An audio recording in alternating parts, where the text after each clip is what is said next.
নবী করিম সাল্লাল্লাহু আলাইহি ওয়াসাল্লাম আল্লাহর নবীকে আল্লাহ কোন মঞ্চির ঘরে পাঠায়নি, আল্লাহর হাবিবকে আল্লাহ কোন কোটিপতির ঘরে পাঠায়নি। আল্লাহ পাক তার হাবিবকে তার জাতি নূর থেকে সৃষ্টি করেছিলেন।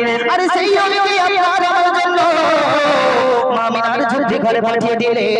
তো জাহানের বাদশা যখন ধীরে ধীরে বড় হলেন, আল্লাহর হাবিব যখন দিনের দাওয়াত দিতে ওই তায়েফ বাসীর কাছে গেলেন, ওই বেদিনটা আল্লাহর নবীকে পাথর মেরে রক্তাক্ত করে দিলেন। তবু আল্লাহর হাবিব দুটি হাত তুলে অঝরনে আল্লাহর কাছে ফরিয়াদ করলেন, ওগো আমার আল্লাহ, তুমি এই বেদিনদেরকে হিদায়াত দান করো, এই বেদিনটা যেন আমার কলেমা পড়ে ইসলাম ধর্ম গ্রহণ করে নেয়।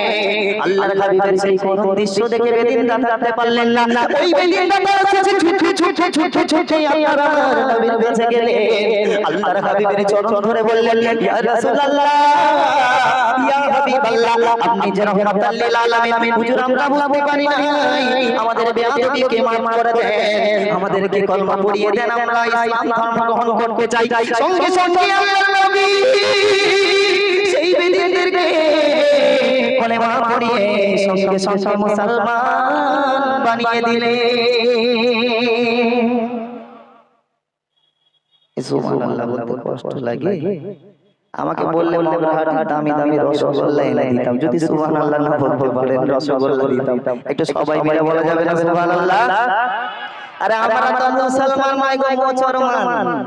আমরা হচ্ছি মুসলমান। মুসলমান হলে মসজিদে যখন আযান থাকে হাইয়া আলাস সালাহ, নামাজিরা দৌড়াতে থাকে, আল্লাহ গো ঘুম হয়ে গেছে, নামাজ আদায় করতে হবে। আর যারা বেনামাজি ওই তারা কি বলে জানেন, যখন মসজিদে আযান হচ্ছে হাইয়া আলাস সালাহ, আরে বেনামাজিরা বলে, ওরে ইমাম সাহেব আর মুয়াজ্জিন তোরা দুজনে মিলে মসজিদ চালা, এরা খেলবে শুধু পাবজি আর ফ্রি ফায়ার খেলা।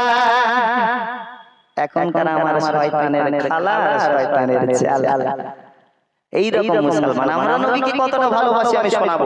দুজাহানের বাদশা নবী করিম সাল্লাল্লাহু আলাইহি ওয়াসাল্লাম, তানাকে আল্লাহ পাক কোনো হীরা দিয়ে সৃষ্টি করেন, কোনো মতি দিয়ে, কোনো সোনা দিয়ে তৈরি করেন। আল্লাহর হাবিবকে কেমন ভাবে সৃষ্টি করলেন সেই প্রসঙ্গে কবি লিখছে, শুনুন।